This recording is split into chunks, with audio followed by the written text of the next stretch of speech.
Capítulo 2. Planejamento financeiro. Organize suas finanças e descubra como poupar para alcançar seus objetivos. Cantiga da cigarra. De que vale um tesouro junto às flores do arrebol? Quem quiser que junte todo o ouro. Eu prefiro a luz do sol. João de Barro, Braguinha, compositor de MPB. Quem é você nessa história? Por mais moderno que possa parecer, o conceito de planejamento financeiro é questão discutida há bem mais tempo do que imaginamos. Quem já não ouviu falar na alegre cigarra que cantarolava pela floresta durante o verão enquanto a formiga diligente aproveitava para trabalhar duro e acumular comida para o inverno rigoroso? Com a fábula Cigarra e a Formiga, o escritor francês Jean de La Fontaine levantou, já no século XVII, uma questão intrigante até hoje: ser previdente e trabalhar de modo árduo, pensando sempre no futuro, ou viver o momento presente e curtir a vida sem se preocupar com o amanhã. A mitologia grega também faz sua versão do dilema previdente versus imprudente. Segundo uma das lendas, Prometeu e Epimeteu eram irmãos. O primeiro pensava antes de agir, e o segundo agia antes de pensar.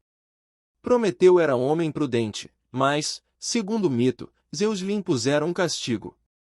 Seu fígado era comido por uma águia todos os dias e se reconstituía durante a noite, um suplício que se repetia diariamente. Podemos dizer que, assim, a mitologia retrata o castigo do previdente. As preocupações com o futuro, representadas pelo fígado, tiravam o prazer de sua existência. Já Epimeteu era o oposto do irmão, se precipitava em agir sem levar em conta as consequências. A mitologia diz que Epimeteu casou-se com Pandora, a primeira mulher. Ao nascer, ela recebeu dos deuses uma caixa contendo todas as virtudes do mundo e sua única obrigação era nunca abri-la. Uma vez casada com Epimeteu, Pandora abriu a caixa, deixando escapar todas as qualidades que estavam dentro dela, exceto uma, a esperança. Essa história dos antigos gregos nos instiga a pensar: será que devemos nos comportar na vida como Prometeu ou como Epimeteu? Devemos ser previdentes e suportar as agruras de sofrer por antecipação ou devemos nos encher de esperança e acreditar que, no futuro, tudo se resolverá? Os imprevidentes adoram apontar a má sorte daqueles que se preocupam muito com o futuro e acabam morrendo antes de poderem aproveitar suas poupanças. Esquecem-se, porém, de apontar seus inúmeros colegas que, por azar, ficam velhos e pobres, como cigarras que penam no inverno da vida. Será que não existe meio termo entre Prometeu e Epimeteu? Entre a cigarra e a formiga? Acreditamos que você pode facilmente poupar e ser previdente sem deixar de aproveitar a vida. Pode dosar trabalho e lazer sem prejudicar seu desempenho profissional. O modo como fazer isso é o que vamos considerar neste capítulo. O segredo é poupar nos gastos que não contribuem para a sua qualidade de vida e fazer um bom planejamento financeiro. O segredo é o planejamento. Planejamento financeiro é o processo de gerenciar seu dinheiro com o objetivo de atingir a satisfação pessoal. Permite que você controle sua situação financeira para atender necessidades e alcançar objetivos no decorrer da vida. Inclui programação de orçamento, racionalização de gastos e otimização de investimentos. Um bom planejamento pode fazer mais por seu futuro do que muitos anos de trabalho, em geral, é o diferencial entre sonhadores e realizadores. Mesmo um aventureiro que pretende dar a volta ao mundo tomando caronas deve ter, no mínimo, um plano para fazer seu desejo dar certo. O planejamento não visa apenas ao sucesso material, mas também pessoal e profissional. Pessoas muito endividadas perdem oportunidades na carreira por não poder correr riscos. Se você for organizado com suas finanças e fizer reservas, poderá trabalhar também porque quer, e não somente porque precisa. Terá mais chances de enriquecer seu currículo com trabalhos no exterior, se esse for seu objetivo. Também poderá se dar ao luxo de passar alguma temporada sem trabalhar, só estudando, por exemplo. Planejar possibilita que você assuma as rédeas de sua vida e guie-a para o caminho que mais o agradar. Por que devo planejar? Com o planejamento, você passa a gastar de acordo com suas possibilidades e pode começar a poupar também. É claro que ninguém gosta de controlar os gastos, mas é importante saber que todas as pessoas têm gastos controlados, se não é pela vontade, é pela impossibilidade de crédito. É falsa a afirmação de que alguém pode gastar mais do que ganha.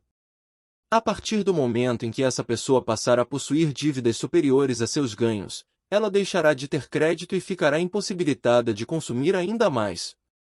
Uma vez esgotado o limite do crédito, a pessoa tem que devolver o valor e, ainda, pagar os juros decorrentes. Crédito sem planejamento é fonte de futuras dores de cabeça, mas pegar dinheiro emprestado nem sempre é um problema. Quando utilizamos o crédito de forma planejada, podemos melhorar nossa vida e até economizar.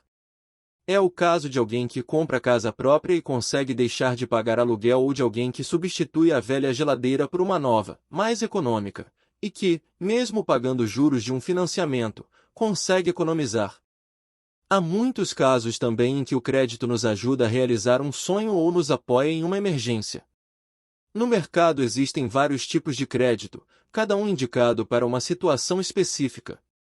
O chamado cheque especial é um exemplo, ele serve para nos apoiar em uma emergência. Só que, como é muito caro, assim que o problema é resolvido é necessário cobrir o empréstimo com as reservas ou com outro crédito mais barato, como o consignado. Lembre-se, por trás de todo devedor existe um credor que ganha o juro pago. E você prefere ser qual dos dois no jogo econômico, um pagador de juros ou um ganhador de juros? Ninguém pode gastar mais do que ganha de forma consistente e sistemática. Um passo após o outro. O planejamento financeiro deve funcionar como um mapa de navegação para a vida financeira. Mostra onde você está, aonde quer chegar e que caminhos percorrer para ser bem-sucedido. Assim, para começar essa jornada, leia e siga os 6 passos. Juros. É o rendimento do dinheiro emprestado e representa o custo de sua posse. Remuneração destinada a pagar ao capitalista o serviço que presta ao devedor. A hora é agora. Um erro que a maioria das pessoas comete é fazer o planejamento financeiro somente quando está endividada. Nessa situação, o planejamento necessariamente implica cortes e gera situação de desgaste familiar. O ideal é fazer o planejamento financeiro quando estamos sem problemas. Quando a situação não é de crise, o plano visa redirecionar os gastos para aquilo que realmente pode melhorar sua vida. E o investimento para o futuro é apenas um dos itens que ajudam a fazer isso acontecer. Investir permite ter tranquilidade e paz de espírito, mas, ao mesmo tempo, também faz bem planejar para fazer sobrar dinheiro para uma viagem, para a compra da casa, para a troca do carro. 1. Determine sua situação financeira atual. 2. Defina seus objetivos. 3. Crie metas de curto prazo para cada objetivo. 4. Avalie a melhor forma de atingir suas metas. 5. Coloque em prática seu plano de ação. 6. Revise as estratégias. Primeiro passo. Determine sua situação financeira atual. Faça um levantamento de tudo que tem e coloque na ponta do lápis suas receitas e despesas mensais. 1. Um balanço patrimonial. Faça uma tabela com 2 colunas e liste todos os seus ativos e passivos. Depois, faça a conta ativos menos passivos para obter o valor de seu patrimônio líquido. Ativos. Direitos e bens adquiridos. Passivos. Deveres ou dívidas contraídas. Na prática, ativo ou passivo? Na contabilidade tradicional, um ativo é todo bem ou direito que uma pessoa possui. Contudo, para o autor americano Robert Kiyosaki, os ativos que geram despesas são, na verdade, passivos ou falsos ativos. Entra na lista dos falsos ativos a sua casa, o barco, o sítio e todos os outros bens que tiram dinheiro do seu bolso. Claro que, quando você coloca seu barco ou casa para alugar, e passa a gerar receita, logo se torna um ativo. Independentemente da classificação que você der a seus bens, o importante é começar a adquirir e manter aqueles ativos que não geram mais contas a pagar, mas que deem dinheiro para você, como investimentos em títulos e ações, por exemplo. Ao contrário do que Kiyosaki defende em sua teoria, uma casa pode ser considerada um ativo, pois permite que o proprietário deixe de pagar aluguel, o que, na prática, é uma renda. Mas se essa casa for imensa e muito maior do que as necessidades do dono, ela vai gerar muito mais custos do que o necessário. Um ativo é algo que põe dinheiro em meu bolso e um passivo é algo que tira dinheiro de meu bolso. Robert Kiyosaki. Vamos tentar novamente, seguindo Kiyosaki? Depois que fizer o balanço patrimonial, veja se você está no vermelho. Se esse for o caso, confira as perguntas que deve responder para encontrar uma forma de sair da situação. Na prática, liquidez dos ativos. Um apartamento é considerado um ativo porque representa investimento do proprietário. Ainda assim, um imóvel é um ativo de baixa liquidez. Isso significa que, para converter seu valor novamente em dinheiro, é necessário um prazo maior. Se você decide vender sua casa, por exemplo, terá que esperar para conseguir um comprador disposto a pagar o valor que deseja. Já um carro é considerado um ativo de média liquidez. Afinal, comparado com a venda de um imóvel, levará menos tempo para conseguir um comprador, embora o negócio possa levar alguns dias ou semanas. De tempos em tempos, é importante observar, principalmente, se a valorização de todos os seus ativos está acima das taxas de inflação, um dos principais agentes de corrosão do patrimônio. 1.2 Orçamento familiar. Após realizar o levantamento de patrimônio, a próxima etapa é descobrir para onde vai o seu dinheiro. Para isso, elabore um orçamento familiar, que nada mais é do que um plano de gastos e poupança. Comece fazendo um filme de suas receitas e despesas durante o mês. Mesmo que isso pareça tarefa um tanto desagradável, elaborar um orçamento é necessário porque todo mundo tem gastos controlados. Se você não tiver domínio sobre seu fluxo de caixa, ficará desorganizado financeiramente. Pessoas que não têm domínio sobre suas receitas e despesas normalmente cedem esse controle a outra pessoa. Em geral, quem controla o orçamento dos desorganizados é o gerente do banco. Ele concede crédito até o valor de 4 ou 5 vezes a receita mensal do cliente. Quando a dívida atinge esse limite, ele diz ao proprietário da conta que o crédito acabou. Nesse estágio, a pessoa entrega quase 20% do que ganha para pagar juros. Se deixar que isso aconteça com você, acabará se tornando mais um escravo do sistema financeiro. Mas, antes de culpar o banco, saiba que essas instituições nada mais fazem do que tomar dinheiro emprestado de quem poupa e emprestar para quem deve. Além do mais, os bancos pertencem a milhares de pessoas, que são os acionistas dos bancos. Se você acha que os bancos ganham muito, compre as ações de um banco. No capítulo 6, vamos ver como é simples. Fluxo de caixa. Entradas e saídas de capital. Organizar as contas também mostra a real dimensão de sua saúde financeira e quais são seus hábitos de consumo. Possibilita que você diminua seus gastos ao cortar desperdícios e pagamento de juros e poupe para investir em você. Ao colocar tudo no papel, você pode ter uma agradável surpresa e descobrir que tem mais dinheiro do que imagina. Para começar um orçamento, descubra, primeiro, o valor total de sua renda. Depois, faça uma estimativa de seus gastos. Discrimine as despesas que você tem todo mês, fixas, e as despesas eventuais, variáveis. Ou então, se preferir, divida seus gastos por categorias, como moradia, alimentação, transporte, saúde, educação, lazer, informação e gastos futuros. O balanço é como uma foto, que registra um momento da sua vida. O fluxo de caixa é como um filme do que está acontecendo nas suas finanças. Por que não? Veja as desculpas mais comuns que as pessoas dão para não controlar o orçamento. Meu marido ou minha esposa não colabora. Não tenho tempo. Não sei como fazer um orçamento. Não preciso controlar meus gastos. Como vimos no início do capítulo, é comum que as pessoas comecem a organizar seus orçamentos domésticos somente em tempos de crise financeira. Em geral, essas anotações são abandonadas em um canto da casa assim que a situação da família melhora. Não deixe para começar a organizar suas finanças quando estiver no vermelho. Relacione esse seu objetivo de organizar-se a alguma coisa boa, da qual toda a família possa tirar proveito. Que tal começar a anotar os gastos e poupar para as férias ou para uma viagem? Você sabia? Poucos brasileiros têm o hábito de colocar no papel suas receitas e despesas. Em geral, as pessoas da classe média, quando solicitadas a dizerem para onde vai o salário, só conseguem se lembrar de aproximadamente 80% daquilo que gastam, ou seja, não conseguem discriminar cerca de 20% de suas despesas. Quando as pessoas começam a anotar os gastos, já costumam reduzi-los em cerca de 12%.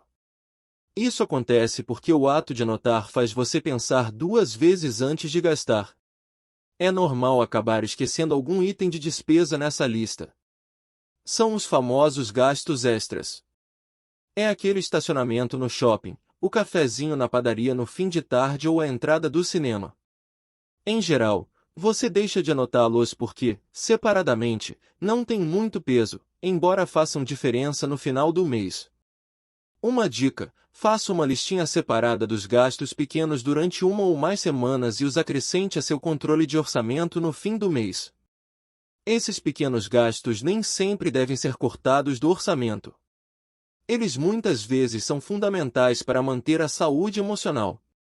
O que você precisa cortar são os gastos com os itens com menor custo-benefício, aqueles que não geram qualidade de vida na mesma proporção do trabalho que você despende para poder comprá-los.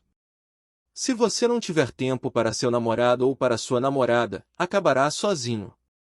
Com o dinheiro, funciona do mesmo jeito. Lembre-se, o dinheiro é um ser carente, e vai para a mão de quem cuida bem dele. Se você não fizer isso, outro fará. Como você está? Depois de detalhar todo o seu orçamento, calcule a diferença entre receitas e despesas e veja qual é a sua situação. Sinal verde: receitas maiores que despesas. Parabéns! Você faz parte de uma minoria. Aproveite para investir o dinheiro que sobra no fim do mês. Porém, lembre-se, gastar menos do que ganha é poupar, mas só poupar não resolve. Você precisa investir bem o seu dinheiro. Os próximos capítulos deste livro trazem as informações de que você precisa para começar a multiplicar sua poupança. Sinal amarelo: receitas iguais a despesas. Fique atento. Procure formas de fazer sobrar e comece a rever seu orçamento. Sinal vermelho: receitas menores que despesas. Atenção! Você gosta de viver perigosamente. Tome medidas urgentes para deixar de pagar juros e saia já do vermelho. Hora dos ajustes. Se você estiver no sinal amarelo ou vermelho, precisará mexer nos gastos. Primeiro, converse com sua família e veja se há desperdício em contas como luz, água ou telefone. Analise também se vocês gastam demais em viagens, restaurantes, roupas e cinema. Elimine completamente tudo aquilo que não contribui para sua qualidade de vida. Entre esses gastos está o pagamento de juros, que corrói sua renda e seu patrimônio. Tome um cuidado especial com os gastos que você faz para obter status. Como vimos, status é uma forma de respeito da sociedade para com seus indivíduos. Porém, o verdadeiro status advém daquilo que somos e não daquilo que temos.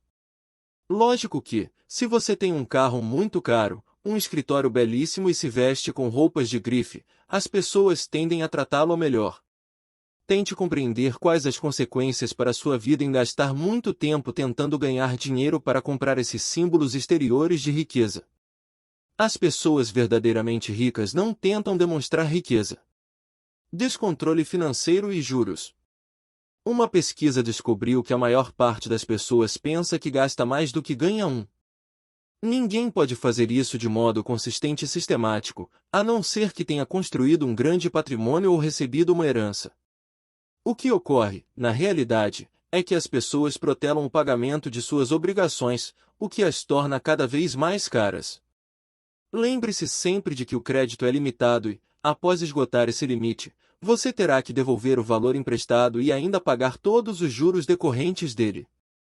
Com isso, você agrega um novo item de despesas a seu orçamento, os juros. Atrás de todo devedor que perde, existe um credor que ganha. Você deve escolher sua posição no jogo, pagador ou ganhador de juros.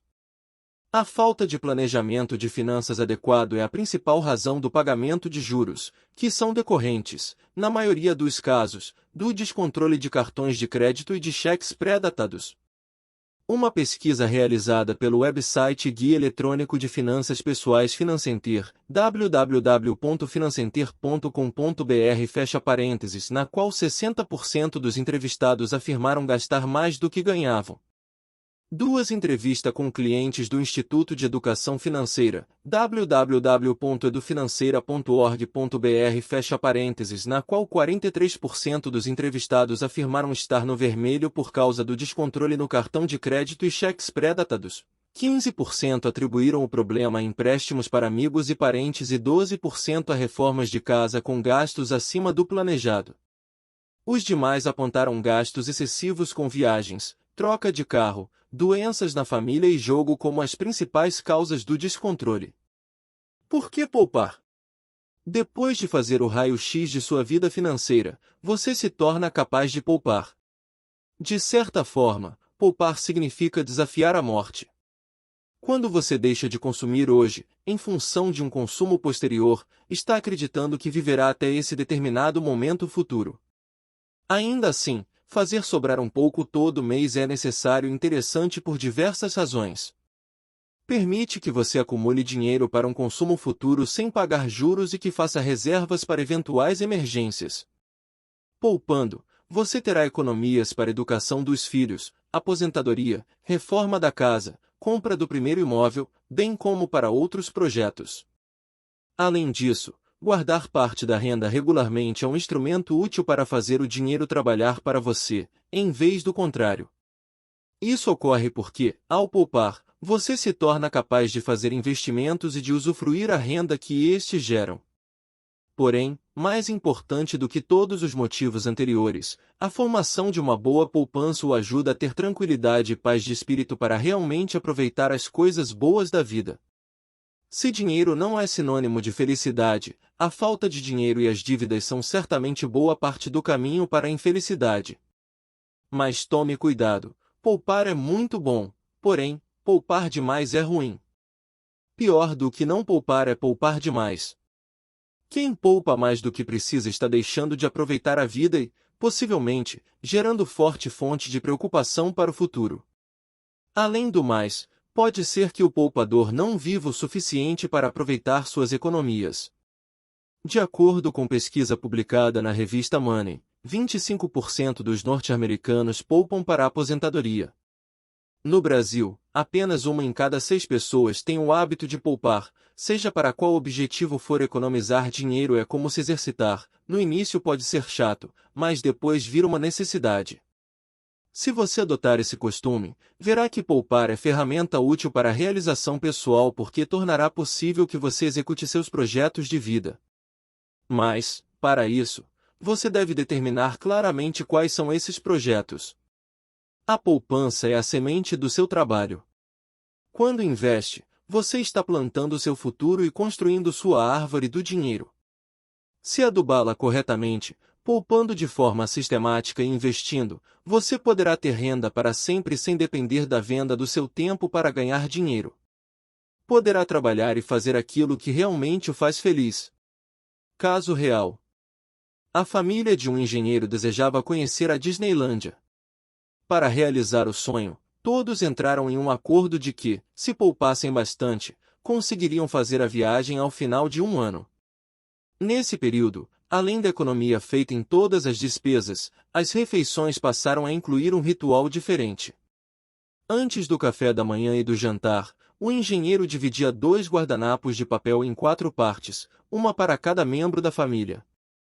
Em menos de 1 ano, a família conseguiu poupar o suficiente e fez a tão sonhada viagem. Na manhã seguinte ao retorno, o pai pôs a mesa do café e distribuiu 4 guardanapos para a família. Um de seus filhos estranhou e perguntou por que eles iriam usar guardanapos inteiros. O pai respondeu que, uma vez que a família já tinha alcançado o objetivo, não era mais necessário poupar tanto. Pensativo, o garoto, Então, questionou quanto custavam os guardanapos. Em sua mente infantil, ele imaginava que esse item deveria ser realmente caro, uma vez que era possível viajar para Disney só economizando guardanapos. O engenheiro respondeu que guardanapos não eram algo tão caro assim, mas que, em todas as manhãs, ao cortar os guardanapos, ele estava na verdade passando uma mensagem aos filhos de que, para conseguir alcançar o objetivo da viagem, era preciso economizar até mesmo nas pequenas coisas. Pobre, rico ou classe média? Para saber em qual situação você se enquadra, retome seu balanço patrimonial e compare-o com os modelos de fluxos de caixa a seguir. Os pobres vivem exclusivamente de salário e consomem toda a renda em despesas correntes. Eventualmente, possuem uma casa para constar entre os ativos. Como não têm acesso ao crédito, geralmente a casa própria é construída sem financiamentos e como resultado de pequenas poupanças. O estilo de vida também não permite adquirir passivos. A classe média também tem como renda o salário proveniente de um emprego, a receita de atividades de autônomo ou a renda de pequenas empresas. Essas receitas sustentam suas despesas correntes, bastante superiores às das pessoas pobres, e seus ativos que não geram renda. Esses ativos, como carros caros, casas enormes, apartamentos de praia, barcos, sítios e outros bens de conforto, muitas vezes são adquiridos com financiamento bancário. A lista dos passivos é bastante extensa, são financiamentos e outras dívidas resultantes da construção de seu patrimônio. Os ativos que adquirem, além de não gerarem renda, ainda geram despesas, como empregados que cuidam de suas casas enormes, do condomínio, do apartamento de praia, do sítio, da marina. Enfim, uma longa lista de despesas que faz com que as pessoas da classe média trabalhem tanto, que acabam nem tendo tempo de aproveitar todo o conforto que adquiriram. Minha casa própria é um ativo que gera renda? Sim, uma casa própria gera renda, que é equivalente ao aluguel que você deixa de pagar por ela. Muitas vezes é mais rentável alugar do que comprar uma casa, porém, muitas pessoas sonham em ter sua própria casa, pois consideram que ser dono do imóvel onde moram é uma base importante para a família. Para a maioria das pessoas, comprar uma casa é um bom investimento. Mas um enorme erro que as pessoas cometem é comprar casas muito grandes ou muito cedo. Um jovem casal que planeja morar junto e procura um imóvel para alugar, normalmente iria se contentar com um pequeno apartamento de um dormitório, perfeito para o jovem casal. Porém, se fossem comprar a casa, já pensariam no quarto do filho, em outro para a filha e, quem sabe, em mais um quarto para as visitas. Logicamente, pensariam em dependências de empregada e muitas facilidades para as crianças, como piscina e parque de diversões. Então, quando escolhem financiar esse imóvel, passam a pagar enormes juros para ter um patrimônio de que não precisam. Acabam perdendo, assim, a fase mais importante para investir, que é o início da vida adulta. Parte da renda dos ricos eventualmente provém de um salário, porém a parte mais importante vem do resultado de seus investimentos, como dividendos e juros dos investimentos, participações acionárias e receitas de aluguéis. A maior parte do ativo dos ricos gera renda. A renda dos ativos é parcialmente consumida e parcialmente reinvestida em novos ativos. Muitas vezes alguns ativos de conforto, como carros e casas, são propriedades de suas empresas, o que gera enormes economias de impostos. Assim, os ricos tendem a ficar cada vez mais ricos. Se você pretende ficar rico, só existe uma receita: precisa gastar menos do que ganha e investir suas economias. Você deve poupar parte de sua renda e colocá-la para comprar ativos que gerem renda. Não há outra forma de enriquecer que não seja poupar e investir. Segundo passo: defina seus objetivos. Poucas pessoas que consultam um especialista em investimentos têm um plano consistente para a vida financeira. Muitas sequer sabem como gostariam de estar daqui a 10, 20 ou 30 anos. Outras têm sonhos, mas não fazem nada para viabilizá-los. E você? Já colocou seus sonhos na ponta do lápis para transformá-los em realidade? Veja, na tabela a seguir, os objetivos mais comuns. Você quer Ter uma vida com mais conforto e estabilidade. Pagar dívidas e não voltar a contraí-las. Conseguir dinheiro para viagens. Poupar para a educação superior dos filhos. Reformar a casa. Comprar casa própria. Conquistar poder, prestígio, status e reconhecimento na comunidade. Formar um plano de aposentadoria. Iniciar seu próprio negócio. Poupar para trocar de carro. Proteger o patrimônio para os filhos e netos. Fonte: pesquisa do Instituto de Educação Financeira com clientes e planejadores financeiros. Ter sonhos já é um grande passo, mas só isso não basta. Como você viu, para poupar sem ficar desanimado no decorrer do tempo é necessário traçar metas concretas. Objetivos realistas têm 5 características básicas: são atingíveis, específicos, mensuráveis, previsíveis e priorizados. Você deve se perguntar o que quer, quando e por quanto tempo. Analise o que está a seu alcance. Também escolha o que gostaria de realizar primeiro.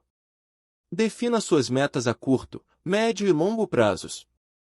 Por mais que cada pessoa tenha uma forma específica de pensar o que é o dinheiro, podemos considerar que são 4 os grandes significados que o dinheiro pode ter para as pessoas. Faça o teste a seguir e descubra o que o dinheiro representa para você. 1. Para você, ter dinheiro é A. Ter oportunidade de ir a qualquer parte e fazer o que quiser. B. Ter a certeza de que nunca faltará um teto sobre sua cabeça e comida em sua mesa. C. Poder comprar todos aqueles itens de luxo que você namora nas vitrines dos shoppings. D. Um passaporte para a fama, para ganhar a admiração das pessoas e ter um séquito para satisfazer prontamente suas vontades. 2. Seu carro preferido é A. Um modelo mais esportivo, espaçoso e com design robusto, porque é ótimo para as trilhas de aventuras que você faz, ou que gostaria de fazer, se tivesse um desses. B. É um carro popular, de preferência uma minivan.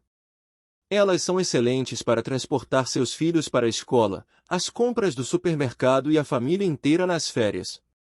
C. É um esportivo conversível e de cor marcante, como amarelo ou vermelho, que nunca passa despercebido no trânsito. D. É um importado com design conceitual, do tipo que as montadoras expõem em salões de automóveis e que muitos de seus amigos dariam alguma parte do corpo para dirigir ao menos uma vez. 3. Se você ganhasse um prêmio na loteria, iria primeiro A. Parar de trabalhar e fazer uma viagem de volta ao mundo, passando por todos os lugares que há tempos você sonha conhecer, como aquele mosteiro no Tibete, por exemplo. B. Separar uma quantia que pudesse sustentá-lo o resto da vida, para nunca vir a ser um desses ganhadores de loteria que empobrecem na velhice. C. Comprar uma mansão do tamanho de um hotel e um carro de causar inveja a todos os seus colegas de trabalho. D. Pedir demissão do emprego para abrir sua empresa. E, claro, jogar na cara do chefe todos os erros da empresa dele, deixando bem claro que agora, com esse dinheiro todo, você será muito mais bem-sucedido do que ele. 4. Quando você economizaria dinheiro? A. Quando acumulasse o suficiente para viver bem e fazer as coisas que deseja. Dinheiro é feito para aproveitar a vida e não para ser guardado. B. Sempre. Você até já faz isso. Não é sempre que sobra, mas parte do 13º e toda a renda extra tem como destino certo o fundo do colchão. C. Só quando quer comprar aquela bolsa, joia ou carro que não tem como financiar. D. Quando as dívidas se acumulam muito. Já se a conta corrente está no positivo, você solta cheques e passa cartões de crédito para tudo, até para pagar contas que não são suas. Sempre tem alguém que está devendo uma para você. 5. Se sobra dinheiro no final do mês, você A. Sai com os amigos e se diverte. B. Engorda a poupança. C. Compra presentes para os parentes e amigos. D. Dá um presente caro para si mesmo, como uma joia ou um relógio de grife. 6. Quando você precisa de dinheiro. A. Pede para seus pais ou para algum amigo próximo. E sempre devolve. B. Sempre tem um dinheiro reservado para emergências. E, se não tiver, sabe que poderá contar com seu crédito junto ao sistema financeiro. C. Recorre aos bancos ou financeiras. D. Nunca pede emprestado para conhecidos e procura esconder que está no vermelho. Cobra as dívidas que algumas pessoas têm com você e, assim que a situação melhora, dá uma festa. 7. Quando sai com os amigos para um almoço ou happy hour, você A. Espera que alguém dívida conta pelo número de pessoas presentes e paga a sua parte. B. Já na entrada, pede contas separadas. C. Não se importa com a conta e, na saída, passa o cartão de crédito sem olhar direito o valor. D. Faz questão de pagar. E deixa claro que, se está pagando, é porque pode. 8. Ao comprar roupas, você A. Procura os modelos com melhor custo-benefício e não se atém muito às marcas. B. Vai a lojas que oferecem 3 itens pelo preço de um e faz questão de não gastar mais do que acha que é justo pagar. C. Volta sempre às mesmas lojas, de grife, em que as vendedoras o conhecem e sabem de suas preferências. Elas até telefonam sempre que chega um modelo que é a sua cara. D. Prefere que alguém faça isso por você. Mas prefere usar modelos exclusivos e procura estar sempre impecável. 9. Seu sonho de consumo é A. Uma viagem. B. Uma casa de campo. C. Um carro importado. D. Um iate. 10. Se puder escolher, o destino de sua próxima viagem será a China, Índia ou outro país asiático. B. Para algum lugar do Brasil. C. Paris. D. Para qualquer lugar do mundo, em seu jatinho particular. Resultado. Mais respostas a liberdade. Se você está nessa situação, parabéns. Para você, o dinheiro significa a possibilidade de fazer o que quiser, na hora em que bem entender. Você geralmente compreende que o dinheiro pode proporcionar prazer e que o prazer ajuda na felicidade. Mais respostas. B. Segurança. Se conforto e paz de espírito fossem oferecidos em gondolas de supermercados, esses seriam os itens número 1 em sua lista de compras. Para você, dinheiro é sinônimo de segurança, e essa é uma ótima forma de interpretar esse símbolo. Entretanto, tome cuidado com os possíveis excessos. Pessoas que pensam como você, às vezes, buscam acumular muito dinheiro e passam a ter medo de perder o patrimônio. Não deixe que o dinheiro que você acumulou torne-se uma nova fonte de insegurança. Mais respostas. C. Status. Para você, ter dinheiro significa ter o respeito da sociedade. Pessoas assim tendem a achar que só serão respeitadas se tiverem muito dinheiro. Também acham que só ter dinheiro não basta, pois precisam demonstrar aos outros que têm esse dinheiro. Esse hábito pode acabar deixando-o em situação financeira complicada. Se isso estiver acontecendo, lembre-se de que falta de dinheiro não é sinônimo de fracasso pessoal e procure logo ajuda. Saiba que o verdadeiro status é conseguido por aquilo que realmente somos e não pelo que temos. No fundo, você sabe que será bem recebido se chegar a um restaurante com um carro caro, mas sabe também o real motivo desse tratamento diferente, não é mesmo? Mais respostas. D. Poder. Você considera o dinheiro uma forma de fazer com que as outras pessoas se submetam à sua vontade. Normalmente, pessoas assim têm relação desequilibrada com o dinheiro, ora acumulam muito, ora têm grande dificuldade em poupar. Essa forma de se relacionar com o dinheiro costuma afastar as pessoas de você ou traz dificuldades em seus relacionamentos pessoais. Quem sabe seja a hora de procurar ajuda profissional. Um bom psicólogo ou um planejador financeiro poderão ajudar. Agora que você já sabe em que situação está, questione como seu cônjuge e seus filhos veem o dinheiro. Observe como diferentes formas de pensar sobre o dinheiro podem gerar conflitos em família. Lembrete. Meta de curto prazo, aquela que você deseja atingir em até um ano, como comprar um tablet ou um novo smartphone.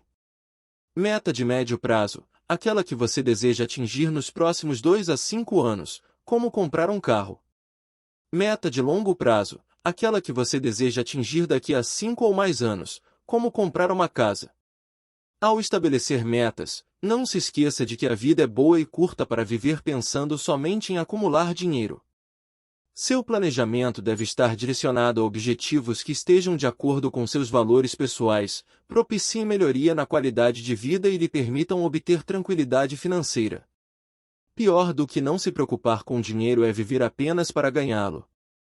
Na prática, seus objetivos devem ser 1. Atingíveis, razoáveis e possíveis para sua situação. Exemplo: sei que posso poupar 20% do dinheiro que ganho todo mês para atingir minha meta dentro de um ano. 2. Específicos, objetos de consumo definidos o bastante para sugerir uma ação.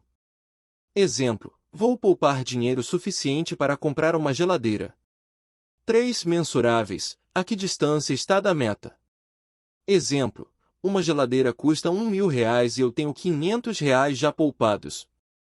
As metas que não são mensuráveis, como eu gostaria de ter mais dinheiro, são muito mais difíceis de atingir. 4. Previsíveis, data-alvo definida. Exemplo: minha geladeira não vai durar mais um ano. 5. Priorizados, o que é mais importante. Exemplo: a compra da geladeira agora é mais urgente do que trocar alguns móveis da sala. Desafio: melhor do que formar um verdadeiro pé de guerra na família, é que cada um de seus membros trabalhe em prol de interesses em comum. Terceiro passo: crie metas de curto prazo para cada objetivo. Uma vez definidos seus objetivos, pense no que deverá fazer para atingi-los e em como incluí-los em seu orçamento mensal. Você precisará de um plano que pode envolver a manutenção do curso atual de sua jornada ou a alteração de rota. Os planos de mudança geralmente envolvem aumento de ganhos ou redução de despesas. Será que precisará cortar gastos ou trabalhar mais? Seja realista e verifique se terá condições efetivas de manter o curso planejado. Todo mês, recebemos nossos rendimentos. Como você já viu, o segredo para atingir seus objetivos é fazer sobrar. Faça isso e guarde essas quantias como se fossem uma despesa fixa para usar em seus projetos de vida e objetivos. Lembre-se de envolver toda a família no processo. Os casais e os filhos precisam ter objetivos alinhados para que um não anule os objetivos do outro. Se isso não acontecer, o plano precisa ser revisto. Caso real: ela é dentista, e ele, empresário. Ambos são bem-sucedidos profissionalmente e não pretendem ter filhos. O desejo dela é construir uma enorme casa no terreno que compraram em uma das praias mais caras de Florianópolis, Santa Catarina. Já o marido gostaria de construir uma casa charmosa, entenda-se alternativa, em uma praia localizada no litoral sul catarinense, conhecida pelo surf. 3. Criam uma falsa noção de escassez. Normalmente, um dos cônjuges toma conta do dinheiro e fica alardeando que a situação está extremamente crítica e que a família está à beira da falência. Costuma exaltar-se com os gastos e tende a agir sempre reativamente aos descontroles financeiros. Normalmente, cria-se uma situação pouco proativa. Essa estratégia gera muitos milionários, mas prejudica muito a vida da família. Frequentemente gera filhos que têm relação pouco saudável com o dinheiro, ora copiando o comportamento ou se opondo a ele, e tornando-se grandes perdulários. Lembrete o cálculo da riqueza asterisco. Anote quanto de sua renda mensal você precisa poupar para ficar rico. Se você tem 25 anos, 10% da renda. 35 anos, 20% da renda.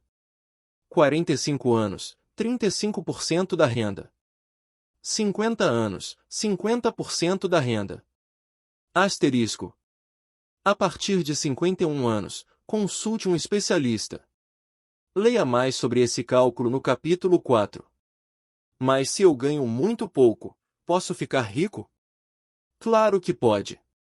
Lembre-se, rico é aquele que pode ser sustentado pela renda de seu patrimônio para toda a sua vida. Imaginemos uma família que tem uma empregada doméstica que receba R$ 1.000 mensais e que poupe 8% do que ganha. Ela investe os R$ 80 em aplicações com baixo risco, conseguindo um rendimento de 4% ao ano. Ao final de 35 anos, ela poderá complementar o benefício da Previdência Pública com R$ 300 mensais por 20 anos, o que tornaria sua aposentadoria bem mais tranquila. E será que seus patrões que ganham R$ 30.000 mensais estão se preparando para a aposentadoria?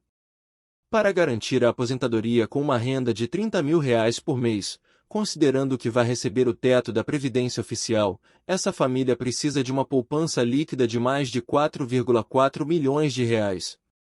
O importante para a construção de sua árvore do dinheiro não é quanto você poupa todo mês, mas qual proporção de sua renda é poupada. Quinto passo. Coloque em prática seu plano de ação. Comece seu plano logo, não deixe para mais tarde, quando a situação melhorar, caso contrário, é bem provável que você nunca ache tempo para dar o pontapé inicial. Quanto mais cedo começar a se preparar para o estudo dos filhos ou para a aposentadoria, mais fácil será seu caminho. É bom lembrar, porém, que ficar se lamentando por não ter feito isso antes não o ajudará em nada. Ter um plano de ação exige que você tome atitudes. Muitas vezes, as metas não são alcançadas porque o primeiro passo nunca foi dado.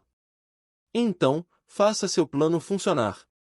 Anote suas metas. Vê-las por escrito ajuda a transformá-las em realidade. Também nunca se esqueça de plantar sua árvore de dinheiro e construir sua independência financeira. Para isso, crie o hábito de poupar e não se permita desperdiçar dinheiro porque isso, muitas vezes, significa desperdiçar a vida que você gastou para conquistá-lo. Poupar é como se exercitar. No início pode ser chato, mas, depois, vira uma necessidade. Sexto passo. Revise as estratégias. Lembre-se de que o planejamento financeiro é um processo dinâmico. Você precisa rever regularmente suas decisões e recomeçar. Se sua vida não o satisfaz, mude logo. A velha historinha dos sapos nos ensina isso. Se você colocar um sapo dentro de uma panela com água em temperatura ambiente e aquecê-la gradativamente, o animal vai se acostumar à situação e não perceberá nenhuma mudança. O resultado é que o sapo morre cozido, mas não salta da panela. Moral da história: pior do que ser jogado para fora de uma situação pouco satisfatória é ser mantido nela por muito tempo. Empregado ou patrão. É muito comum que as pessoas desejem ser o próprio patrão. Isso pode ser bom ou não, porém poucas pessoas dizem desejar ser investidores. Um empregado vende seu tempo para o patrão para ganhar dinheiro e um patrão vende seu tempo para seus clientes para ganhar dinheiro. Já o investidor ganha dinheiro sem ter que dar seu tempo em troca. Na vida, você pode escolher ser empregado, autônomo, dono ou investidor. Se escolher ser empregado, sempre dependerá do patrão. Se sua escolha for ser autônomo, seu negócio sempre dependerá de você. Se quiser ser dono, seu negócio poderá andar um tempo sem você, mas, ainda assim, precisará de sua supervisão. Já os investidores têm negócios que independem deles. E tanto empregados, autônomos ou donos podem também ser investidores. E só o investidor pode se aposentar, pois sua renda não depende de seu tempo. O empregado pode guardar uma proporção de seu investimento todo mês para investir. O profissional liberal pode poupar e aplicar parte de sua renda. O dono pode guardar parte do que ganha em sua empresa e investir. A partir do próximo capítulo, veremos como isso é possível. Lembre-se, quando seu patrimônio puder sustentar seu nível de consumo, você será rico. Quando existe um sistema que libere o proprietário do dia a dia, a empresa se transforma em investimento.